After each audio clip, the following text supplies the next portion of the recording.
Everybody, Mr. Rubo here. We are for the final topic of Unit 3, which is rates of change in polar functions. So we've talked, it's full circle now. We've talked about rates of changes at 1.1. We're now at the end talking about rates of change in polar. So we're going to give our polar function, we're going to write it as a function in terms of theta. R represents the signed radius because R can be positive or negative. And as we trace the graph of a polar function, we are interested in whether the R value is getting closer to the origin or further away from the origin over a given interval. So if you have these two patterns, so if the R value is positive and it's increasing as you move from one angle to the next, so positive R's and it's increasing, your distance is getting bigger. So it's increasing. But also if you think about, and so this would be like, your typical like, oh, your R goes from 3 to 4 to 5, right? Well, it also works out that if you're negative and it's decreasing, that's also true, right? So if you're saying you're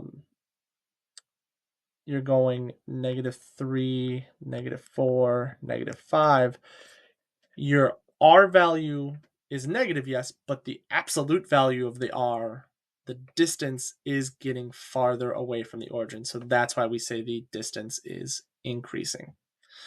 Okay. And then reverse those, right? If it's positive R, but now it's decreasing, so R would equal like 5, 4, 3. Well, the distance between R and the origin is decreasing. And then if your R values are negative but increasing, so going from -3, -2, -1, you also have the distance between R and the origin is decreasing. Okay, so as far as a nice little tip here, if you're unsure, take the graph and sketch it as a rectangular coordinates when you're attempting to describe the polars. So even though it'll be written as like r f of theta equals 1 plus 2 sine of theta, you can graph it in the xy's and look at that function and see what happens. So here's an example.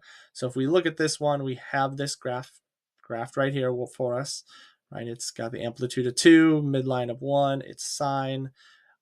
So if we look here, our values are positive, okay? And we're increasing, okay? So positive and increasing, that interval is this first one, right? So 0 to pi halves, okay?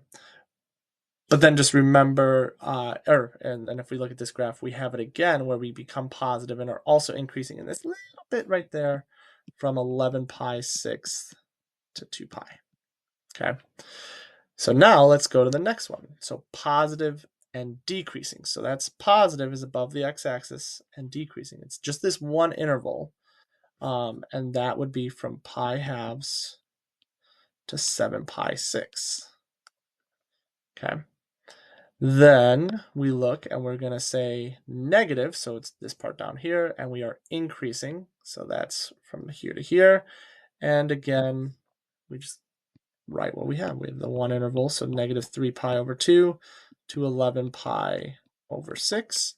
And then it's really nice. We have one final section of our graph, negative and decreasing, which is this little part right here. And it is negative and decreasing from 7 pi over 6 to 3 pi over 2. Okay, so there we go. We have all these four sections. So if we use this idea and apply it to polar, it will help us. So here we can say, okay, in the polar coordinate system, the graph of this becomes same thing, but with thetas. Okay. Label points are A, B, C, and D, correspond to the intervals found in example 1. So our first interval was from 0 to pi halves. 0 to pi halves, this first interval. it was positive and increasing, which means the distance between f of theta and the origin is increasing. Okay. Then from pi halves to 7 pi over 6, it was positive and decreasing values, which means the distance is decreasing. Okay, now negative is if it's two negative things, it's going to be a positive thing. So right, negative and decreasing, we're increasing.